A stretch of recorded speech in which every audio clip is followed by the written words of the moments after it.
Hello students, welcome to physics grow. তোমাদের physics গ্রোতে স্বাগত। আজকে তোমাদের আমি ভেক্টরের পার্ট 4 করাবো সেট 1-এর অঙ্ক নিয়ে।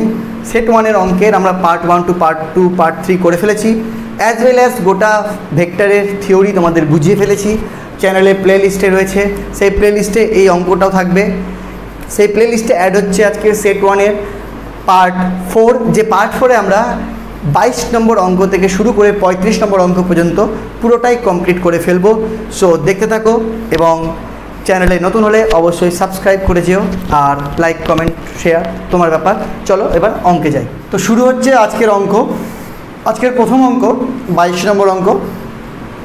এ vector equal to I cap, B vector equal to J cap plus K cap হলে এ ডট বি এর মান কত? প্রথম অঙ্কটাই খুব সহজ একটি অঙ্ক।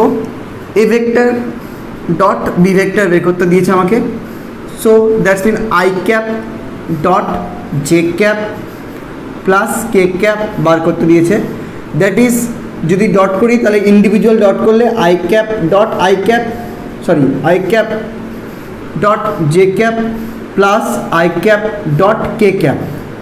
ওকে, এবার i cap dot j cap equal to 0 because i cap dot j cap means I cap dot j cap means mod of I cap mod of j cap cos theta, theta মানে angle between I and j। তো এটা 1, এটা 1, I R j এর মাঝখানে angle হলো 90, so cos 90 এর মান 0, so 0 into something that is 0। So আমরা এটা শিখেছি, যদি থিওরি পড়ে থাকো জানো যে I এর সাথে খালি I ডট করলেই 1 হয়, j এর সাথে j, k এর সাথে k, বাকি অড ডট করলে i j, j k, i k এগুলো ডট করলে সব 0 হয়। So that is 0। Similarly i dot k করলেও 0, that is the answer is 0। তো প্রথম অঙ্কটা খুবই ছোট্ট একটি অঙ্ক করে নাও। নেক্সট আমরা এবার 23 নম্বর করবো। 23 নম্বর অঙ্ক দেখো। A vector equal to 3 I cap plus 2 J cap minus 6 K cap, B vector equal to 4 I cap minus 3 J cap plus K cap. A vector ও বি ভেক্টরের মধ্যবর্তী কোণ কত? এটাও খুব ইজি একটা অঙ্ক। এ ভেক্টর আর বি ভেক্টর যেহেতু দেওয়া আছে, এদের যদি মধ্যবর্তী মানে এ ভেক্টর আর বি ভেক্টরকে যদি মানে দুটো ভেক্টরকে যদি স্থানাঙ্কের সাহায্যে প্রকাশ করা থাকে, that's mean I cap J cap K cap দিয়ে, তাহলে তাদের মধ্যবর্তী কোণ বের করা সবথেকে নির্ভরযোগ্য ফর্মুলা হলো তাদের ডট প্রোডাক্ট করা। কারণ আমরা জানি এ ডট বি এই দুটো ভেক্টর জানার পর তাদের যদি ডট করি তার অ্যান্সার হয় এ বি কস থিটা, যেখানে এ হলো এ ভেক্টরের মান, যেটা তার ভেক্টর রিপ্রেজেন্টেশন থেকে মান বের করতে পারবো। বি হলো বি ভেক্টরের মান, যেখানে বি ভেক্টরের রিপ্রেজেন্টেশন থেকে ভেক্টর মানে মড বের করে আমি বি এর মান বের করতে পারবো। এ আর ডট বি আলাদা করে করতে পারবো। তো সবটি করার পর কস থিটা বের করা ইজি হয়ে যাবে। এবার দুটো ভেক্টরে ডট করলে যে এ বি কস থিটা ফর্মুলাটা আসে, সেখানে যে থিটাটা আসে সেই থিটাটা এ আর বি এর মাঝখানের কোণ, অর্থাৎ এ ভেক্টর আর বি ভেক্টরের মাঝ যদি কোণ বলে দেয় এবং তার মাঝখানের কোণ বের করতে দেয়, তো সবথেকে নির্ভরযোগ্য ফর্মুলা হলো এটা। আদারওয়াইজ অন্যান্য ফর্মুলা দিয়েও তুমি করতে পারো, কিন্তু এটাই সবথেকে নির্ভরযোগ্য ফর্মুলা। তো এখানে কী করলাম, এখানে থিটাটা বার করতে হবে, বাকি জিনিসগুলো সব তৈরি হয়ে গেছে। কেমন করে দেখো, এ ডট বি, তো এ আর বি যখন জানো তার ডট করতেও তুমি জানবে। তো 3 I cap plus 2 J cap minus 6 K cap dot 4 I cap minus 3 J cap plus K cap. তো ডট করে দিক হয়ে গেল ইকুয়াল টু এ আর বি। এ মানে হলো modulus of a vector. What is a? A means nothing but mod of a. এবার তুমি এ ভেক্টরকে জানো, তো তার মড বের করতে তো জানোই। কী হবে? Root under 3 square plus 2 square plus minus 6 square, তাহলে সবগুলো স্কোয়ারের রুট, এইভাবে তো মড বের করতে হয়। তাহলে এখান থেকে আমার ইজিলি বেরিয়ে গেল 3 3 9, 2 2 4, 4 আর 9 13, 13 আর এদিকে 36, 36 আর 13 49, 36 আর 13 49, দ্যাটস মিন 7। সো এ বেরিয়ে গেল। সিমিলারলি বিটাও বের করতে পারবে। Root under 4 square plus minus 3 square plus 1 square, that is root under 16 9 25 আর 1 26 26। সো এখান থেকে এটা হয়ে গেল 7 ইন্টু রুট 26 কস থিটা হয়ে গেল, তাই তো? 4 4 16, 3 3 9, 16 9 25 আর এদিকে 1 26, ঠিকই আছে।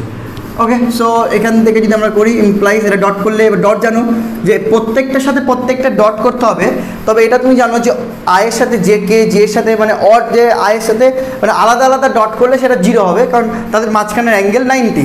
সো শুধু সেম ডটগুলো করতে হবে, কারণ তাদের অ্যান্সারটা 1 আসবে।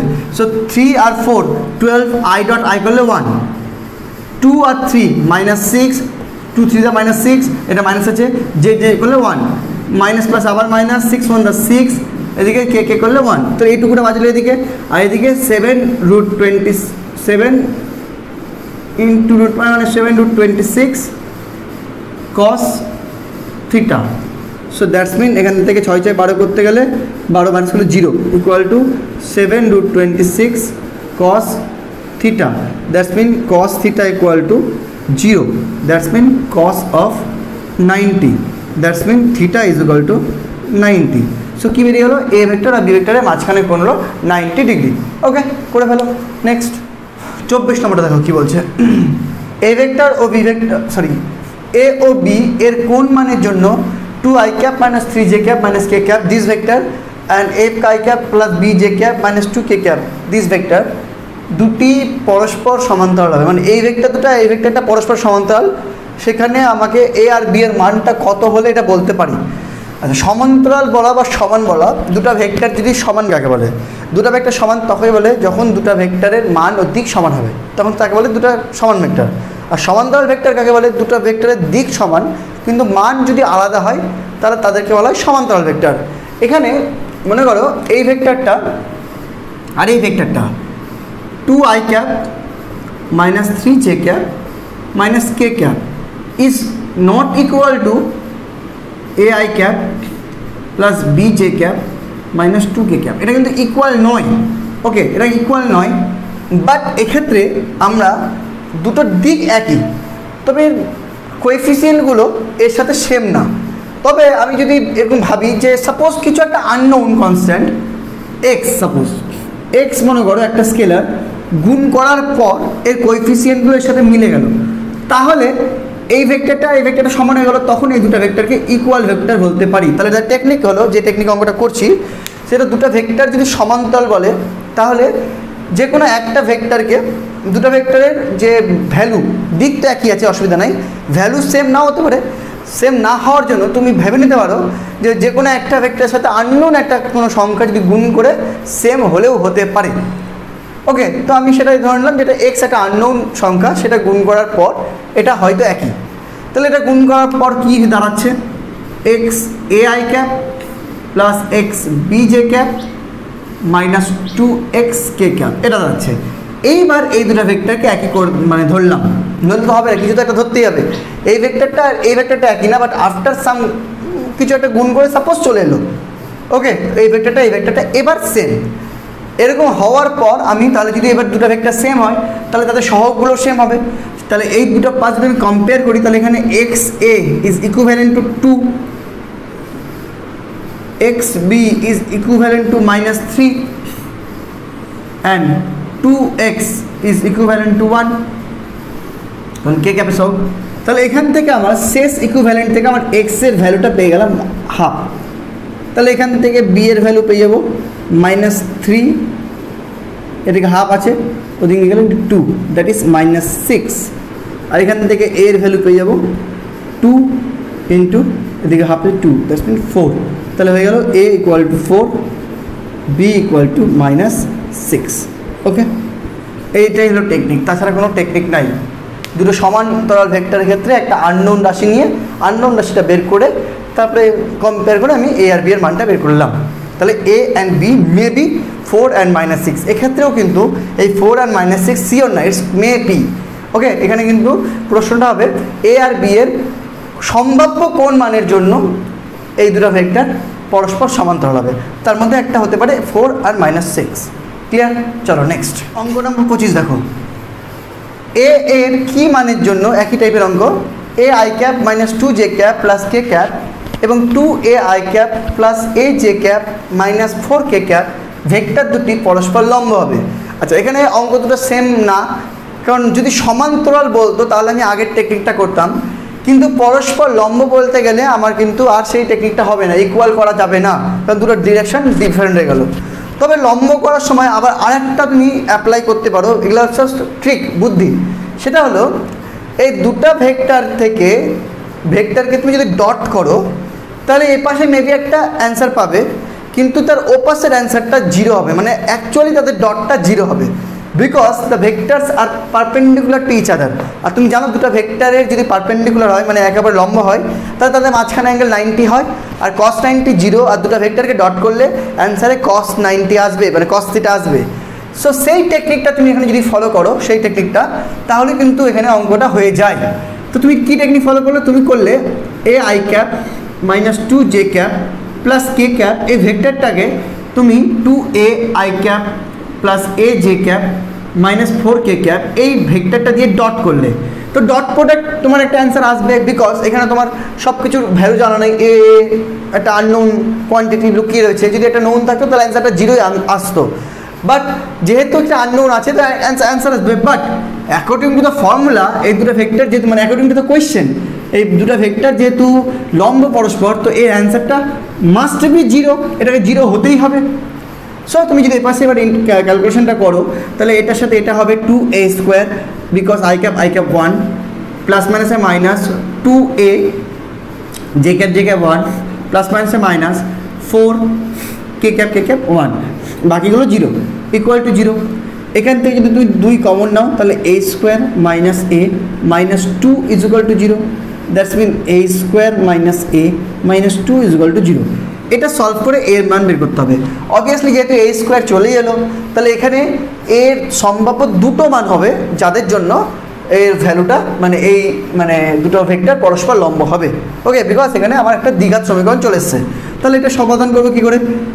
a স্কোয়ার মাইনাস 2 কে 2, তাহলে 2 minus 1a minus 2 equal to zero, a square minus 2a plus a minus 2 equal to zero, a common a minus 2 plus 1 common a minus 2 equal to zero, a minus 2 common a plus 1 common equal to zero, that's mean a may be 2 may be minus 1।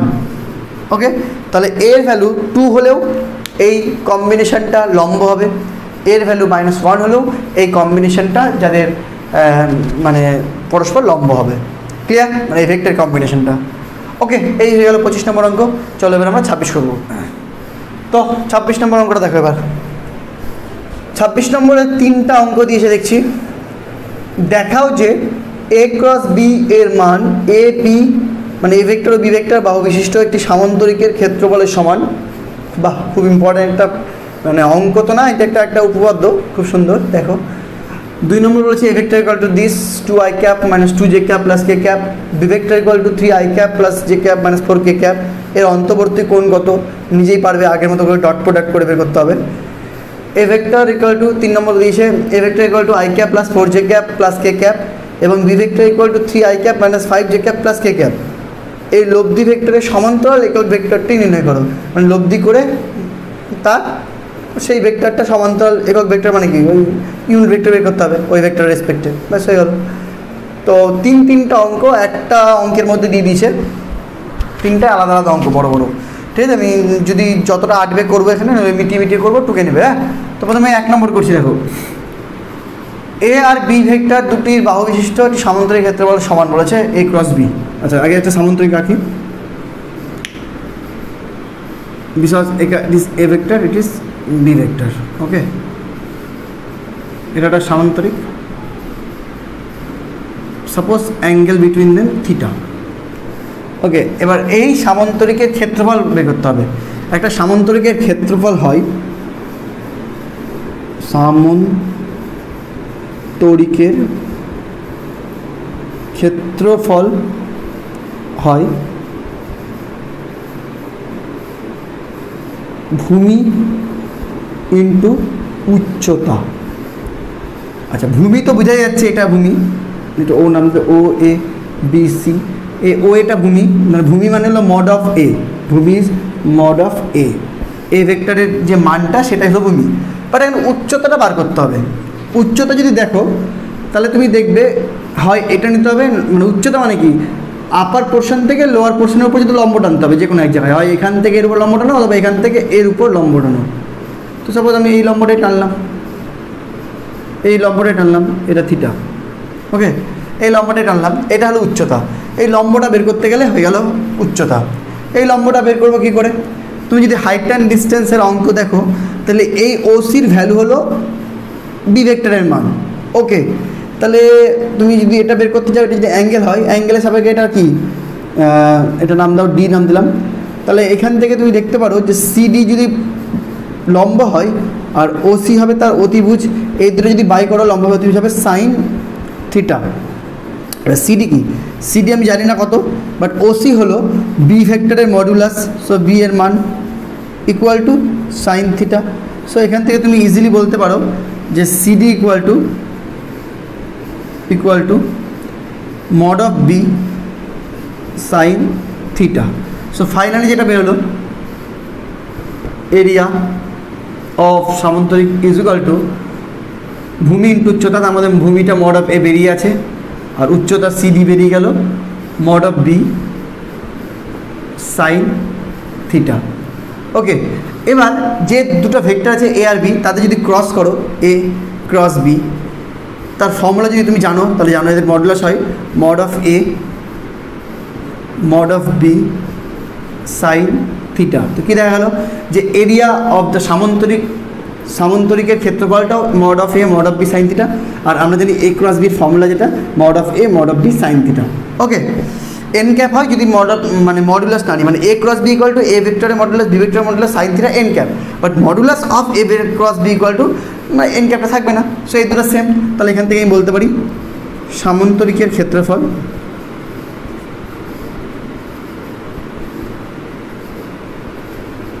Is equal to into CD, okay, এটা লিখে দিলাম।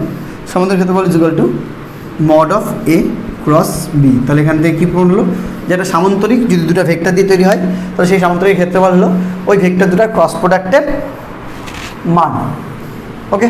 So 1 নম্বর অঙ্কটা হলো 2কে নাও pause করে আমি 2 নম্বরটা করাবো। ঠোকা হয়েছে, ওকে।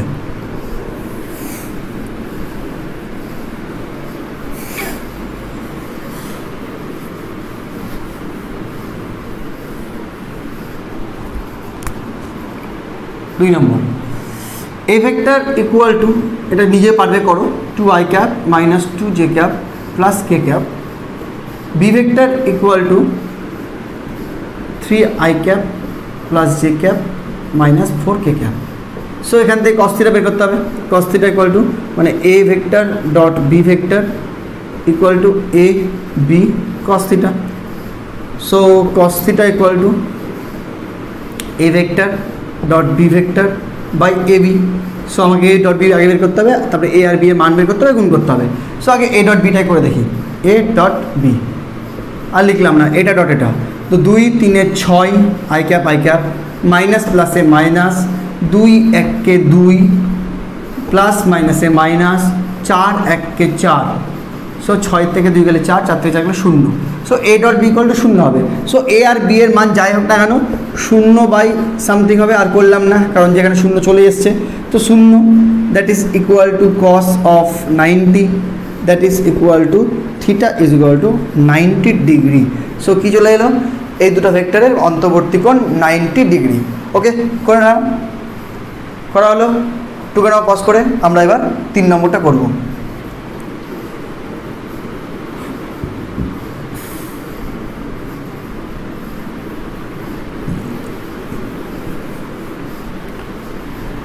তিন নম্বরটা দেখো, এই ভেক্টর ভেক্টর আবার দেওয়া আছে, তাদের লব্ধি বের করতে হবে। সেই লব্ধি ভেক্টরের সমান্তরালে একক ভেক্টর বের করতে হবে। সো এ প্লাস বি করতে হবে আগে। সো এ প্লাস বি কি, i cap J cap K cap, i cap plus 4j cap plus K cap plus 3i cap minus 5j cap plus K cap. হয়ে গেল sum. 4i cap minus j cap, কারণ plus minus minus 5 বড়, plus 2k cap. হয়ে গেল a plus b. So modulus of a plus b বের করতে হবে, কারণ ইউনিট ভেক্টর করতে গেলে মেন ভেক্টরকে তার মডুলাস দিয়ে ভাগ করতে হয়। Equal to root under 4 square plus minus 1 square plus 2 square. 16 একে 17, 4 16 আর একে 17 আর 4 19 হয়ে গেল।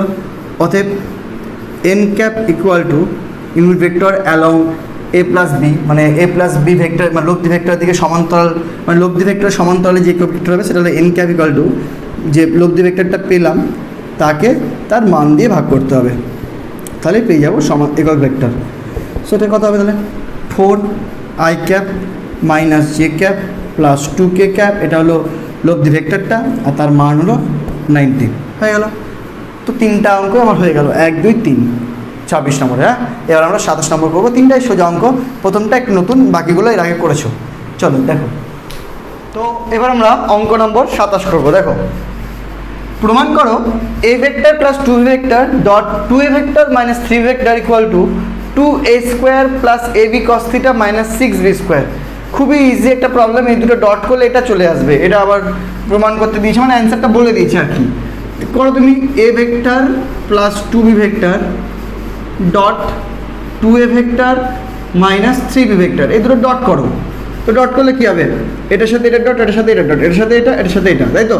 তাহলে a dot 2a plus a plus মাইনাসে minus a dot 3b plus 2b dot 2a minus 2b dot 3b।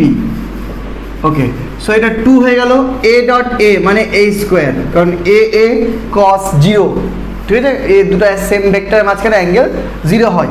A vector dot A vector equal to mod of a cos of angle between them is 0 degree, so a square minus 3 a dot b মানে a B cos theta plus 4 b dot a মানে b A cos theta, cos of minus theta হয় যদিও, কিন্তু cos of minus theta is always cos theta, minus 3 দুগুণে 6 B dot b মানে 1 মানে sorry মানে B square, এটা তার ইউনিট ভেক্টর নয়, বি স্কোয়ার হয়ে গেল। সো 2a স্কোয়ার, এদিকে মাইনাস প্লাসে মাইনাস 3ab থেকে 4ab মানে ab খালি, তাহলে plus ab cos theta minus 6b square, তাই কি আছে? হ্যাঁ দেখো মিলে গেল, সিম্পল একটা অঙ্ক। চলো এবার আমরা 28 করবো। 28 নম্বর অঙ্কটা দেখো, বলছে দেওয়া আছে A vector plus B vector equal to C vector, তার সাথে দেওয়া আছে সি এর value third bracket C vector dot C vector to the power half. তাহলে দেখাও যে সি এর value A square plus B square plus 2ab cos theta to the power half, যেখানে এ আর বি এর মাঝখানে কোন থিটা। ওকে, খুবই ইজি প্রবলেম। তোমার এখানে সি ইকুয়াল টু দেওয়া আছে C vector dot C vector to the power half, আবার সি ভেক্টর দেওয়া আছে A vector plus B vector. So put it here, so A vector plus B vector dot A vector plus B vector to the power half.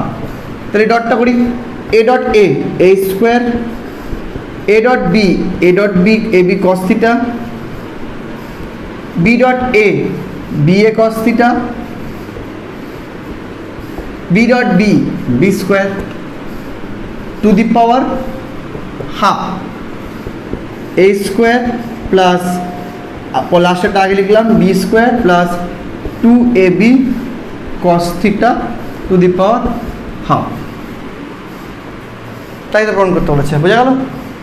খুব easy problem. ওকে, এগুলো সব MCQ এর জন্য খুব important, হ্যাঁ করতে থাকো।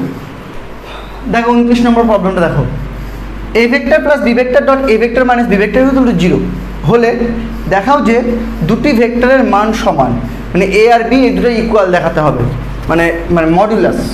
তো খুবই ইজি অঙ্ক, যেটা দিয়েছে সেটা দেখো আসে কিনা। A vector plus B vector dot A vector minus B vector equal to 0, that implies a dot a মানে a square plus a dot b minus a dot b মানে এ বি কস থিটা, তারপরে b dot a মানে b এ cos theta minus theta minus c হয়, b dot b মানে minus b square equal to 0, that implies এটা কেটে গেল same জিনিস। এবার a square minus b square equal to 0, that implies a square equal to b square, that implies a is equal to b. So কী দেখা গেল, এ ভেক্টরের মান আর বি ভেক্টরের মান ইকুয়াল, তাই তো বলেছে। খুবই সহজ প্রবলেম। নেক্সট 30 নম্বর প্রবলেমটা দেখো, প্রমাণ করো এ ক্রস বি তার মডিউলাসের whole square equal to a square B square minus a vector dot B vector তার স্কোয়ার। দেখা যাক, খুবই ইজি প্রবলেম মনে হচ্ছে আমার, করতে করতে চলে আসতে পারে। এ ক্রস বি তার স্কোয়ার, যেহেতু এ ক্রস বি মানে a b sine theta, okay. এবার এন ক্যাপ তার mod square, that is mod n cap থাকতে গেলে তার value 1, that's mean only a b sine theta normal তার square, that is A square B square sine square theta, okay. তাতে তো এরকম আসলো না, a square b sine square theta আছে। আচ্ছা দেখো আমি কী করলাম, এটা এ স্কোয়ার বি স্কোয়ার রাখলাম, সাইন স্কোয়ার থিটাকে লিখতে পারি না 1 minus cos square theta, because sine square theta plus cos square theta equal to 1, that's mean A square B square minus A square B square cos square theta, that is A square B square minus A B cos theta তার whole square. আবার আমরা জানি A dot B equal to A B cos theta, তাহলে a B cos theta equal to a dot বিও লেখা যায়। So a square B square minus a dot b তার whole square, proved. Easy problem, very easy problem. Next 31 number অঙ্ক দেখো, একটি ঢিল ভূপৃষ্ঠ থেকে 14 মিটার পার সেকেন্ড বেগে অনুভূমিক দিকের সাথে 60 ডিগ্রি কোণে ওপর দিকে ছোড়া হলো। ঢিলটি কত উচ্চতা পর্যন্ত উঠবে এবং কত দূরে এসে ভূপৃষ্ঠে আঘাত করবে? পাতি প্রাসের অঙ্ক, যে একটা বস্তুকে ঢিলকে যদি অ্যাঙ্গেল করে ছুঁড়ে দেওয়া হয় তাহলে সেটাকে প্রাস বলে। তো আমরা প্রাসের বিভিন্ন ক্যালকুলেশনের মধ্যে একটা ক্যালকুলেশন করেছিলাম, সর্বাধিক উচ্চতা এইচ ইকুয়াল টু হয়েছিল U square sine square alpha by 2g, এটা একটা ফর্মুলা করেছিলাম। আর একটা কি, কত দূরে এসে ভূপৃষ্ঠে আঘাত করে, মানে কত ভূপৃষ্ঠে কত দূরে, রেঞ্জ ইকুয়াল টু করেছিলাম u square sine 2 alpha by g. তো এটা হলো রেঞ্জের ফর্মুলা, এটা সর্বাধিক উচ্চতা ফর্মুলা। তো দুটো ফর্মুলাতে দুটো জিনিস বের করলে বসিয়ে দিলেই আমাদের অঙ্কটা হয়ে যাবে। যেমন এখানে বলেছে ঢিলটি কত উচ্চতা পর্যন্ত উঠবে, মানে সর্বাধিক উচ্চতাতে বসিয়ে দিলে হয়ে গেল কত, ইউ কত 14 সাইন স্কোয়ার আলফা কত 16 টু 9.8, তাহলে 14 into 14 into √3/2 square divided by 2 into 9.8, 14 into 14 into 3/4 into 2 into 9.8, 2 7 14, 2 2 4, 2 7 14, তাহলে 7 7 49, যাই হোক এটা ক্যালকুলেশন করা যাবে না, মোবাইলে করে দিচ্ছি, টাইম ওয়েস্ট হচ্ছে।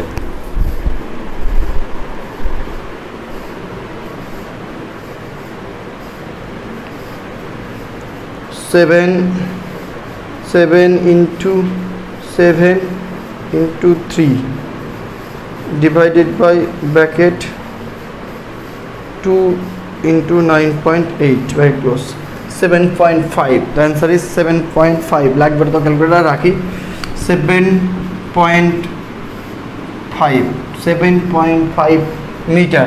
तो सर्वाधिक कत उच्चता उठबे 7.5 मीटर। ओके, नेक्स्ट रेंजे बसाई 14 square sine 2 into 60 divided by 9.8, 14 into 14 into sine 120 divided by 9.8, এটা একটু বের করতে হবে। সাইন 120 সাইন 90 ইন্টু 2 মাইনাস 60, 2 করলাম মানে সাইনটা সাইনই থাকবে 60 ডিগ্রি, এটা প্লাস না minus, all 1 2 gap, all sine এগারো, তাহলে সাইন 60 হবে। তো সাইন 60 মধ্যে √3/2, তাহলে 14 ইন্টু 14 ইন্টু √3 বাই 2 ইন্টু 9.8। তাহলে কথা হচ্ছে দেখি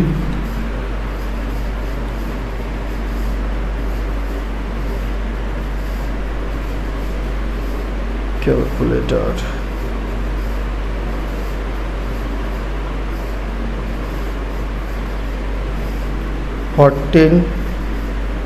into 14 into root 3 divided by bracket 2 into 9.8 bracket close 17.32। তাহলে 17.32 মিটার পর্যন্ত ও রেঞ্জ মানে এগোবে। ওকে, মানে যদি এটা একটা ক্রিকেট বল হতো তাহলে 17.32 মিটার গেল 6টা বলটা। ওকে, তাহলে এটা হলো এতটা হাইট উঠবে আর এতটা রেঞ্জ কভার করবে। ওকে, নেক্সট অঙ্ক। ওকে, সো 32 নম্বর অঙ্ক দেখো। একটি পাথরকে 28 মিটার পার সেকেন্ড প্রারম্ভিক বেগে অনুভূমিকের সাথে 30 ডিগ্রি কোণে ভূমি থেকে ওপর দিকে ছোড়া হলো। পাথরটির অর্জিত উচ্চতা ও প্রক্ষেপ সীমা নির্ণয় করো। আবার একই অঙ্ক, অর্জিত উচ্চতা, প্রক্ষেপ সীমা। অর্জিত উচ্চতা কি? U square sine square alpha by 2g। Range কি? U square sine 2 alpha by g. বসিয়ে দাও, অঙ্ক হয়ে গেল। একই অঙ্ক, করানোর কোনো মানে হয় না, তাও করিয়ে দিলাম। না তো কেন, ইউ কত? 28 square sine square 30 divided by 2 into 9.8। 28 into 28 into sine square 30 মানে হাফ, মানে 1/4 ইন্টু 2 ইন্টু 9.8। এটা ক্যালকুলেশন করবো, তাহলে হয়ে যাবে।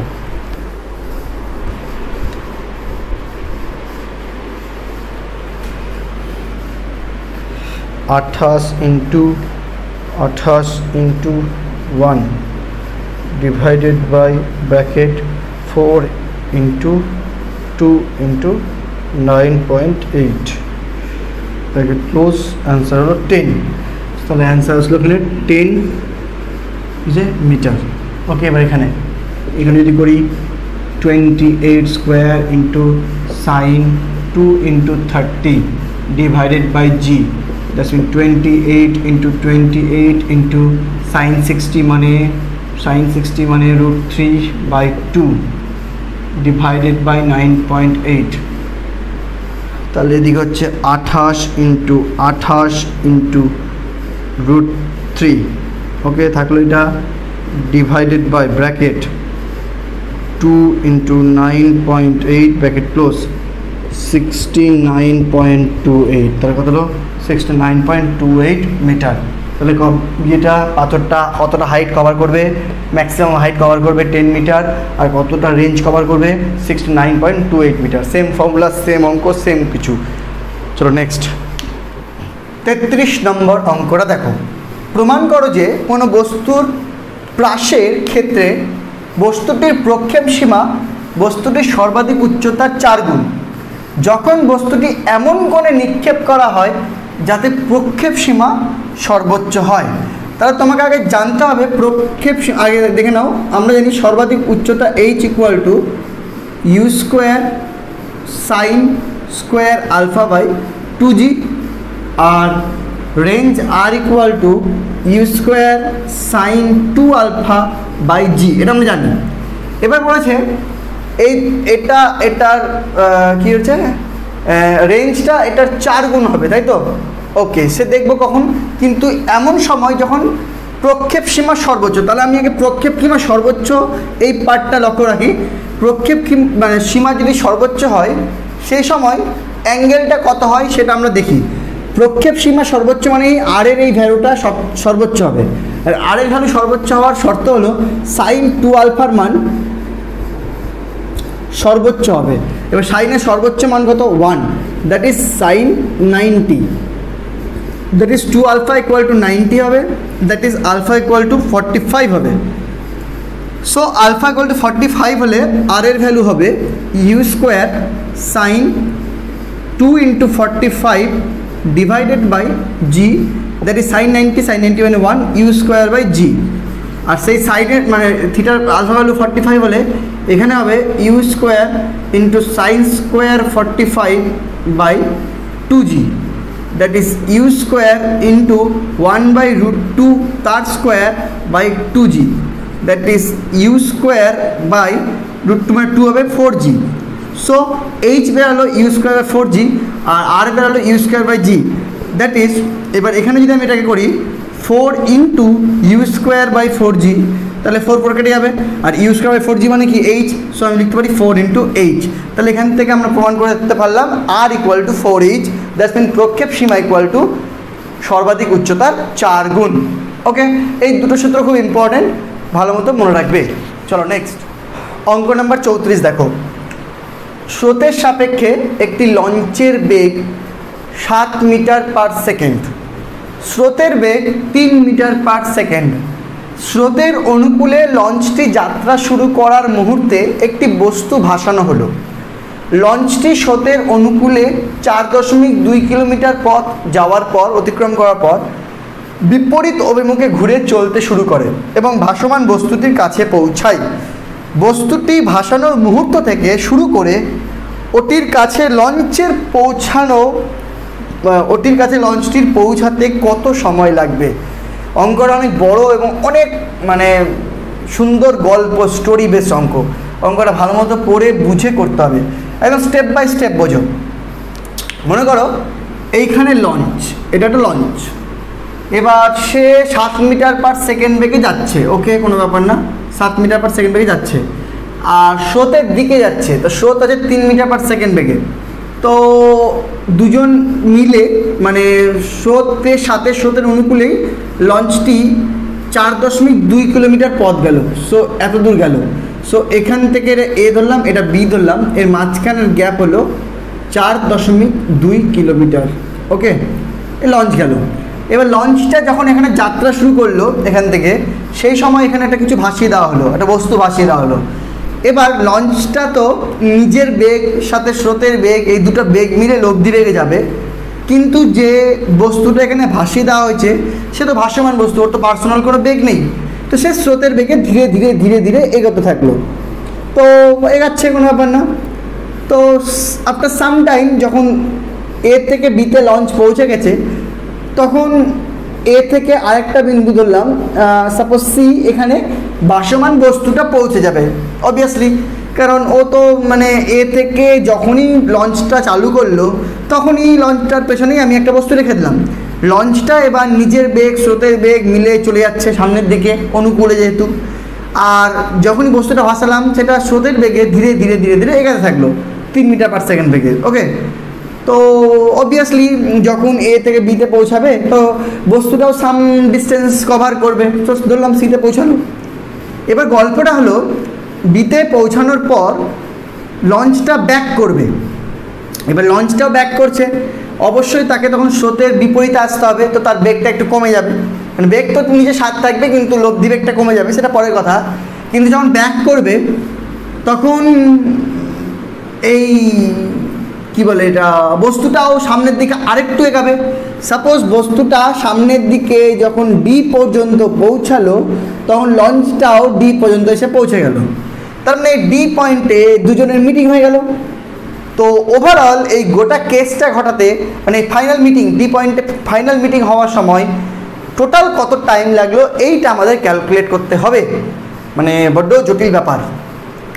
তো শুরু করি ধীরে ধীরে। তা ফার্স্ট আমরা কি করলাম, আমরা প্রথমে এ থেকে বি পর্যন্ত লঞ্চটাকে পাঠাই দিই। তো লঞ্চটা 7 মিটার, লঞ্চটার বেগ মনে করো ইউ ধরলাম, ভি ধরলাম, 7 মিটার পার সেকেন্ড বেগে চলছিল, আর স্রোত চলছিল ইউ ধরলাম 3 মিটার পার সেকেন্ড বেগে। এবার যেহেতু স্রোতের অনুকূলে লঞ্চ চলছে, তার লঞ্চের লব্ধি বেগ W = 7 + 3 = 10 metre per second, because the angle between them is 0 degree. তো মানে কী হবে তাহলে U square plus V square plus 2ab cos alpha. Okay. So 2ab cos alpha করতে গেলে কী হবে, 2ab থাকবে, তাহলে a plus B whole square root করলে a প্লাস বি। আমরা জানি দুটো বেগই যদি সামনের দিকে কাজ করে তাহলে লব্ধি বেগ নর্মাল যোগ, মানে একই দিকে যদি কাজ করে, এগুলো তো আমরা শিখেছি অনেকবারই। তাহলে w equal to 10 metre per second বেগে লঞ্চটা হু করে এ বিন্দু থেকে বি বিন্দুর দিকে অগ্রসর হতে থাকলো। খুবই ভালো কথা। এবার যদি এ বিন্দু থেকে বি বিন্দুর দিকে লঞ্চটা অগ্রসর হতে থাকে, তো লঞ্চটার যেহেতু ডিস্টেন্স আমি জানি কভার করবে 4.2 কিলোমিটার, দ্যাট ইজ 4200 মিটার, 1000 দিয়ে গুণ করার পর, তাহলে টাইমটা আমরা এক্ষেত্রে ক্যালকুলেট করে নিতে পারবো। Time is equal to distance by velocity, so 4200 divided by 10, that is equal to 420 second. So 420 সেকেন্ডে লঞ্চটা এ থেকে বিতে পৌঁছে গেল। ভালো কথা।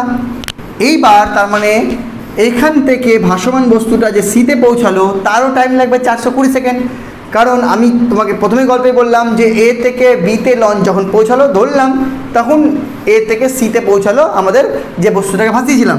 তাহলে বস্তুর কথা বললে বস্তুর অতিক্রান্ত দূরত্ব কত হবে, তাহলে এক্ষেত্রে আমরা ডিস্টেন্সটা বের করবো। সো এক্ষেত্রে আমরা টাইম জানি 420 সেকেন্ড যাবে বস্তুটা, আর বস্তুটার বেগ হলো স্রোতের বেগের সমান, কারণ স্রোতে ও ভাসতে ভাসতে ভাসতে ভাসতে চলে যাবে। সো এক্ষেত্রে দূরত্ব ইকুয়াল টু হয় বেগ ইন্টু সময়। সো বেগ হলো এক্ষেত্রে 3 মিটার পার সেকেন্ড আর সময় হলো 420। So 3 0 0 3 2 6 3 4 12, 1260 metre. তাহলে 1260 মিটার বস্তুটা অতিক্রান্ত করবে, দূরত্ব কমপ্লিট করবে। সো এবার ডিস্টেন্স বাকি থাকলো সি থেকে বি পর্যন্ত, যে ডিস্টেন্সটা এখন বাকি থাকলো সেটা হলো 4200 বিয়োগ 1260, দ্যাট ইজ 0, 10 থেকে 6 গেলে 4, 2 থেকে 12 থেকে 3 গেলে 9, আর 4 থেকে 2 গেলে 2, 2940 মিটার এখনও কভার করতে হবে। এবার প্রশ্ন হলো সি থেকে ডি পর্যন্ত যাবে ও বস্তু, আর বি থেকে ডি পর্যন্ত আসবে আমাদের কে লঞ্চ। এবার লঞ্চ যে ব্যাক করবে, এবার এটা একটা থেকে গেল সাইড, এবার লঞ্চ ব্যাক করছে, এটা একটা পার্ট, এটা একটা পার্ট, ওকে, এটা আলাদা করো, এটা আলাদা করো। এবার লঞ্চ কি করছে, ব্যাক করছে। লঞ্চ যদি ব্যাক করে তখন তাকে স্রোতের প্রতিকূলে আসতে হবে। তাহলে সেই সময় লঞ্চের বেগ যদি V equal to 7 metre per second হয় আর স্রোতের বেগ ইউ ইকুয়াল টু যদি 3 মিটার পার সেকেন্ড হয়, তাহলে সেক্ষেত্রে ডাব্লিউ ইকুয়াল টু মানে লঞ্চের লব্ধি বেগ হবে 7 - 3, that is 4 metre per second. তাহলে লঞ্চ 4 মিটার পার সেকেন্ড বেগে ডি বিন্দুর দিকে আসছে, আর বস্তু এখানে সিতে ভাসমান বস্তু 3 মিটার পার সেকেন্ড বেগে ডি এর দিকে যাচ্ছে। এবার ব্যাপারটা বুঝো, সি থেকে এ যাচ্ছে 3 মিটার পার সেকেন্ড বেগে, আর বি থেকে লঞ্চ আসছে 4 মিটার পার সেকেন্ড বেগে। দুজনে আসবে এই পয়েন্টে, ডি পয়েন্টে। এবার কি করে আমি বের করব টাইম কত লাগবে। আমার দুটা বেগ জানা আছে দুজনের, মাঝখানের দূরত্ব তো জানা নাই, বাট মানে ইন্ডিভিজুয়াল দূরত্ব জানা নাই, তবে টোটাল দূরত্ব জানা আছে। এইখান থেকে এতটা যদি দূরত্ব নিই তো সেই দূরত্বটা আবার 2940 মিটার। তাহলে এবার এখান থেকে বক্তব্য হলো আমরা সি থেকে বি এই টোটাল ডিস্টেন্স জানি, কিন্তু সি থেকে ডিও জানি না, বি থেকে ডিও জানি না। যদি সি থেকে ডি জানতাম তাহলে সেক্ষেত্রে আমরা 3 দিয়ে ভাগ করে সময় বের করতাম, বি থেকে ডি জানলে সেক্ষেত্রে আমরা সময় বের করতে পারতাম, দিয়ে যোগ করতাম।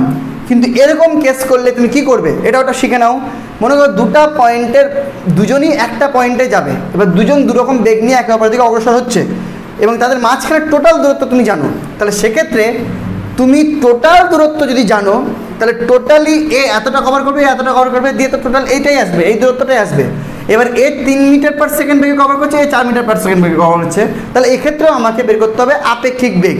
তাহলে এরা দুজনের আপেক্ষিক বেগ কত হবে, এরা দুজন যেহেতু একটা পয়েন্টের দিকেই অগ্রসর হচ্ছে, অর্থাৎ এদের আপেক্ষিক বেগও হবে নতুন ডাব্লিউ, এটা ডাব্লিউ দিলে হবে না, এটা সাপোজ নাম দিলাম আর রেজাল্টেন্ট বেগ, এদের লব্ধি বেগ হবে 3 + 4, that is equal to 7 metre per second.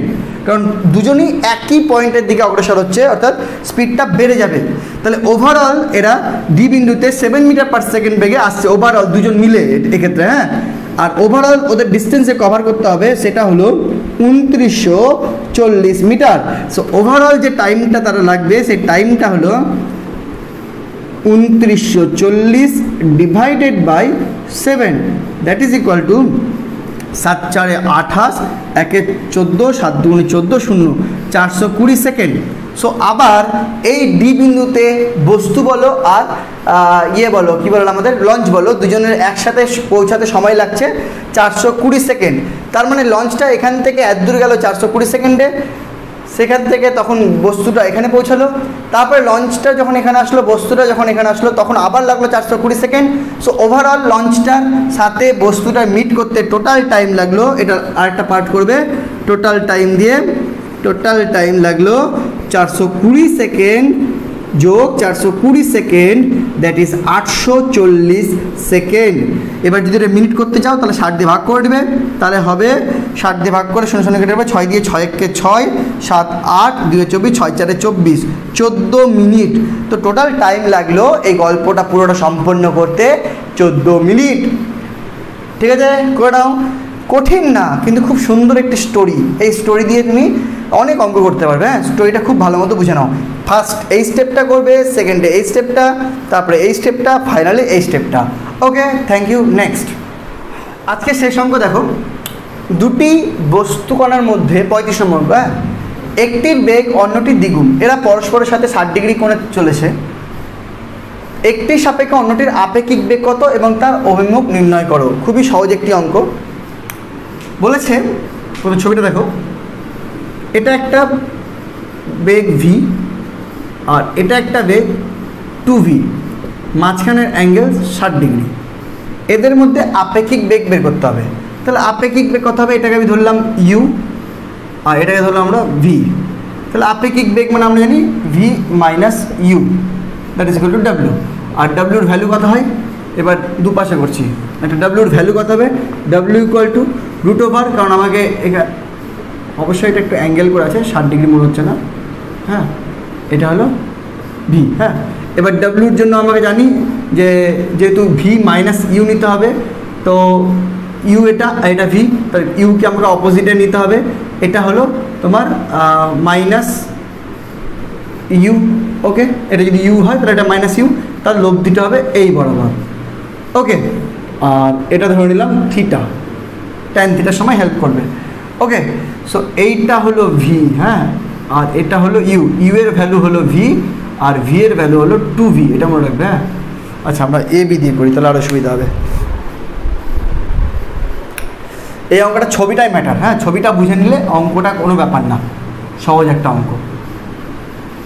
যারা আপেক্ষিক বেগ জানো, ভালো মতো শিখেছো, তাদের কাছে কোনো ব্যাপার না। দেখো, মনে করো এইটা হলো এ ভেক্টর, এইটা হলো বি ভেক্টর।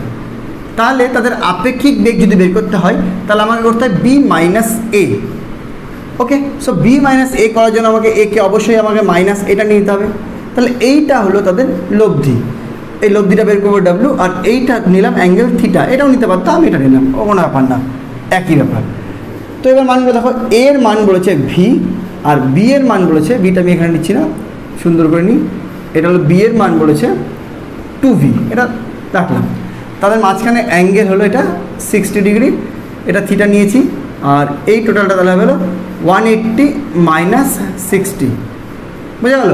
এটা 180 মাইনাস 60 হবে।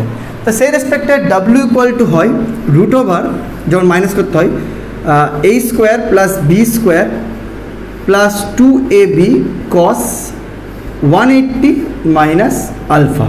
ওকে, আর এদিকে ট্যান থিটা ইকুয়াল টু হয়, যেহেতু বি এটা এ, তাহলে বি এর সাথে অ্যাঙ্গেলটা নিয়েছি, তাহলে এ দিয়ে হবে a sine 180 minus alpha divided by b plus a cos 180 minus alpha. তো এটা আলাদা বের করবো, এটা আলাদা বের করবো, তাহলে অঙ্কটা হয়ে যাবে। তাহলে এখানে ডাব্লিউ দেখো, রুট ওভার এ স্কোয়ার মানে V square plus 2v square plus 2 into V into 2v into cos 180 minus alpha মানে 180 মাইনাস 60, কারণ আলফা বলে দিয়েছে 60। তাহলে কত হলো রুট আন্ডার এদিকে v square 4 v square 5 v square, আর এদিকে 4 v square into cos 180 minus 60 মানে মাইনাস হবে একটা মাইনাস কস 60 মাইনাস কস 60 মানে half, that is 2 to the 4 2 V square, তাহলে 2 বাদ দিলে root over 3 V square, that is root 3 V. তাহলে এটা বেরিয়ে গেল তাদের আপেক্ষিক বেগ বা লব্ধি বেগ যেটা হলো। আর ট্যান থিটাটা কী বেরোবে, এ কত, এ হলো ভি সাইন 180 মাইনাস 60, এদিকে এ ভি মানে 2v প্লাস ভি কস 180 মাইনাস 60, তাহলে এদিকে ভি ইন্টু সাইন 180 মাইনাস 60 মানে সাইন 60 মানে রুট 3/2, আর এদিকে 2, আর এদিকে 2v প্লাস ভি কস 180 মানে 60 মানে কস মাইনাস কস 60 মানে হাফ মানে minus half 2v minus v/2। ওকে, সো এদিকে হয়ে গেল রুট 3v/2, আর এদিকে হয়ে গেল 4v থেকে ভি বাদ দিলে 3v/2, that is equal to root 3/3, that is equal to 1/√3, that is equal to tan of 30 degree, that is implies theta equal to 30 degree. So theta হয়ে গেল 30 ডিগ্রি। তাহলে এখান থেকে কী বুঝলাম, আমরা এটা বুঝলাম যে 2v-ওয়ালা যে ভেক্টরটা আছে, 2v-ওয়ালা মানে দ্বিগুণ বেগটা, তার সাপেক্ষে মানে তার বেগ এই ভি-ওয়ালা বেগের সাপেক্ষে রুট 3 ইন্টু ভি মানে মেন যে বেগটা প্রথম বেগটা, আর কোন দিক কাজ করবে সেটা হলো 2v ভেক্টরটা মানে 2v-ওয়ালা যে বেগটা আছে তার সাপেক্ষে 30 ডিগ্রি অ্যাঙ্গেল করে লব্ধিটা কাজ করবে বা আপেক্ষিক বেগটা কাজ করবে। ওকে, হয়ে গেল। এটাই আমাদের লাস্ট এবং ফাইনাল অঙ্ক ছিল, খুবই ইজি অঙ্ক। এগুলা আপেক্ষিক বেগের প্রচুর অঙ্ক করেছো। তো যাই হোক, আমাদের 35টা অঙ্ক ছিল সেট 1-এর করে ফেললাম। এবার আমরা খুব তাড়াতাড়ি নিউটনের অঙ্কে পৌঁছে যাব। নিউটন অঙ্ক দেখার জন্য তোমরা অবশ্যই এই ভিডিওটি দেখো, দেখে খাতায় কমপ্লিট করে নাও, কারণ খুব তাড়াতাড়ি তোমরা নিউটনের অঙ্ক পেতে চলেছ। চ্যানেলে নতুন হলে অবশ্যই সাবস্ক্রাইব করো, আর like comment share your matter. চলো টাটা, থ্যাংক ইউ, বাই বাই।